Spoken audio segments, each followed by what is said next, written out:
नमस्कार, मैं हूं संदीप चौधरी। आज सीधा सवाल में बात चुनाव की, विधानसभा चुनाव की तारीखों का ऐलान हो गया है। 2 राज्यों में अब और चुनाव होने वाले हैं। हम बात कर रहे हैं महाराष्ट्र की और झारखंड की। महाराष्ट्र की 288 सीटों पर एक ही चरण में 20 नवंबर को चुनाव होंगे, जबकि झारखंड की जो 81 सीटें हैं 2 चरणों में 13 नवंबर और 20 नवंबर को ये बांटे गए हैं और 23 नवंबर को दोनों ही राज्यों के नतीजे सामने आ जाएंगे। लेकिन आज का दिन बड़ा दिलचस्प दिन साबित हुआ। ये 288 और 81 सीटें कुल मिलाकर 369 सीटें चुनाव होने जा रहे हैं। बड़ी खबर यह नहीं बनी, आज की बड़ी खबर बनी एक सीट विधानसभा के उपचुनाव की सीट। 13 नवंबर को उत्तर प्रदेश की 9 विधानसभा सीटों पर उपचुनाव का ऐलान कर दिया गया, घोषणा कर दी गई। होना था 10 सीटों पर। अब मिल्कीपुर में चुनाव नहीं होंगे, घोषणा नहीं की गई। इसका कारण बताया गया 2 टूक कि भाई इलाहाबाद हाई कोर्ट की लखनऊ बेंच में और चुनाव को लेकर कोई भी अगर याचिका दाखिल होती है वो हाई कोर्ट पर ही सीधे दाखिल होती है, वहां पर लंबित है, तो अभी चुनाव नहीं कराए जा सकते।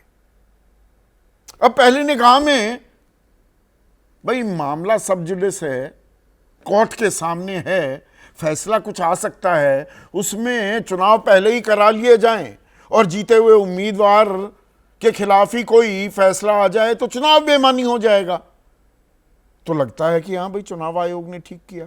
लेकिन अब डिटेलिंग में जब गए तो मेरा माथा थोड़ा सा चकराने लगा। वो एक मशहूर प्ले भी है, कॉमेडी ऑफ एरर्स। ये तो ना एक के बाद एक छोटी छोटी बातें हंसाने वाली होती दिखाई दी। अब वो ये कहने पर मैं मजबूर क्यों हूं। दरअसल मामला क्या है, 2022 में मिल्कीपुर में चुनाव हुए। समाजवादी पार्टी के उम्मीदवार अवधेश प्रसाद थे, उनके खिलाफ बीजेपी के उम्मीदवार बाबा गोरखनाथ थे। अवधेश प्रसाद जीत गए, पर गोरखनाथ ने याचिका दाखिल कर दी कोर्ट में। अब ये याचिका की पूरी डिटेल तफसील मेरे पास है। ये 22 अप्रैल 2022 को याचिका दाखिल की गई।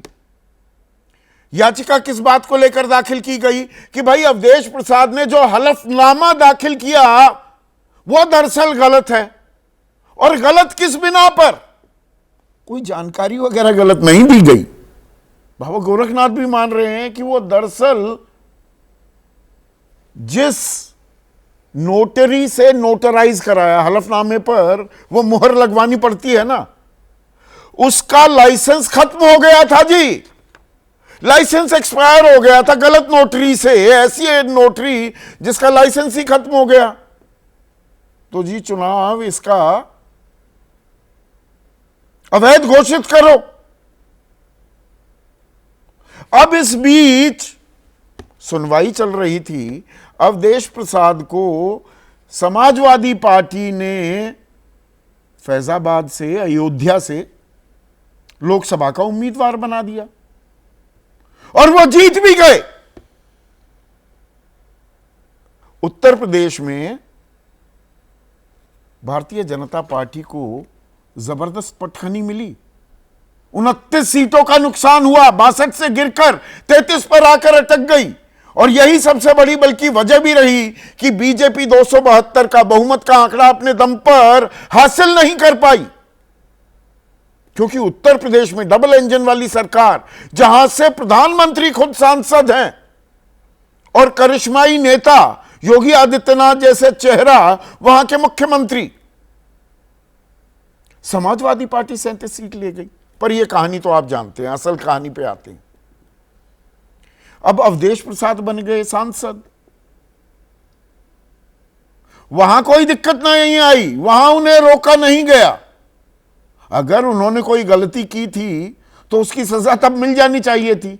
और इसमें दिलचस्प बात एक और, आखिरी सुनवाई इस मामले की इलाहाबाद हाई कोर्ट की लखनऊ बेंच में 12 सितंबर 2023 को हुई।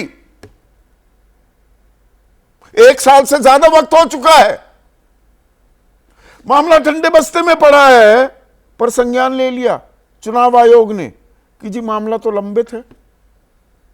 और चुनाव आयोग इसमें पार्टी क्यों नहीं बना? अब 2-2, 3-3 साल, इसका मतलब चुनाव ही नहीं होगा। कोई विधानसभा क्षेत्र बिना विधायक के ही काम चलता रहेगा। बस एक लाइन में बात को खत्म कर दिया गया।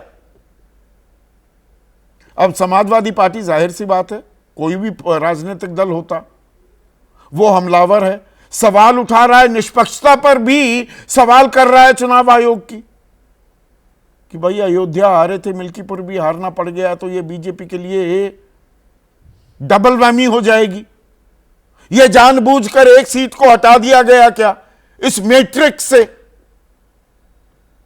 अब एक और दिलचस्प बात आ गई सामने। देर शाम, अभी थोड़ी देर पहले एक और हमें जानकारी मिली कि बाबा गोरखनाथ कह रहे हैं कि ये याचिका मैं वापस लेने को तैयार हूं। आप समझ रहे हैं, ये कॉमेडी ऑफ एरर्स हो रहा है। और ये बात का बतंगड़ बनाया जा रहा है क्या, या ये जानबूझकर किया जा रहा है? जो विपक्ष कहता है कि भाई नहीं, चुनाव आयोग जो सूट करता है बीजेपी को वैसा करता दिखाई देता है। सवाल तो इस बात पर भी उठे थे कि हरियाणा, जम्मू कश्मीर, महाराष्ट्र और झारखंड में एक साथ चुनाव क्यों नहीं हुए? पिछली बार जो चुनाव हुए थे वो तो साथ साथ हो गए थे। इस बार जानबूझकर वक्त दिया जा रहा है क्या? और ये तो राजनीति चलेगी ही, लेकिन साथ ही साथ हम महाराष्ट्र पर भी नजर डालने वाले हैं। 9 करोड़ 63 लाख मतदाता अपने मत का इजहार करेंगे वहां पर। एक ही चरण में चुनाव होने वाले हैं, लेकिन महाराष्ट्र में दिलचस्प बात क्या है इस बार? सिर्फ एक आंकड़े के जरिए आपको बात समझा देता हूं। 2019 में बीजेपी सबसे बड़ी पार्टी बनी थी, 105 सीटें जीती। गठबंधन था शिवसेना के साथ, शिवसेना की 56 सीटें आई, एनसीपी की 54 आई, कांग्रेस चौथे नंबर की पार्टी थी, 44, अन्य के खाते में 29 सीटें आई। लेकिन अब वहां पर शिवसेना दो फाड़ हो गई है, एक उद्धव ठाकरे गुट, एक असली शिवसेना एकनाथ शिंदे गुट। एनसीपी दो फाड़ हो गई है, एक शरद पवार गुट और एक असली एनसीपी अजित पवार गुट। तो एक महाविकास अघाड़ी बन गई है, कांग्रेस उद्धव ठाकरे गुट वाली शिवसेना और एनसीपी शरद पवार वाली, और एक महायुति बीजेपी एकनाथ शिंदे वाली शिवसेना और अजित पवार वाली एनसीपी। और यहीं दिलचस्प हो जाता है खेल कि कौन ये वोट कैसे बटेंगे। असली नकली के इस खेल में असल वारिस क्या जनता अब तय करेगी। लोकसभा चुनाव में महाविकास अघाड़ी ने, यानी कि इंडिया गठबंधन ने पटखनी दी एनडीए को, 30 सीटें वो जीत गए। 42 सीटें पिछली बार एनडीए जीता था 48 में से। और बीजेपी का हाल तो ये हो गया, 28 सीटें वो लड़ी पर 9 पर ही जीत दर्ज कर पाई। कांग्रेस पहले नंबर की पार्टी बन गई। पर वो बात पुरानी हो गई है लोकसभा की।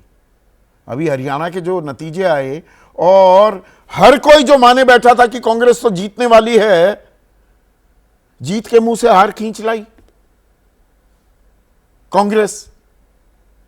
तो बीजेपी अब फ्रंट फुट पर आती दिख रही है। और महाराष्ट्र में भी क्या ऐसा रिपीट कर देगी? अब यह अपने आप में लाख टके का सवाल हो गया है। और बम बम होता दिख रहा है वहां पर महायुति वाला गठबंधन। लास्ट माइल जो कनेक्टिविटी होती है, रोज बरोज आज आखिरी दिन भी चुनाव से ठीक पहले बीएमसी के कर्मचारियों को 28,000 रुपए का बोनस देने का ऐलान कर दिया गया।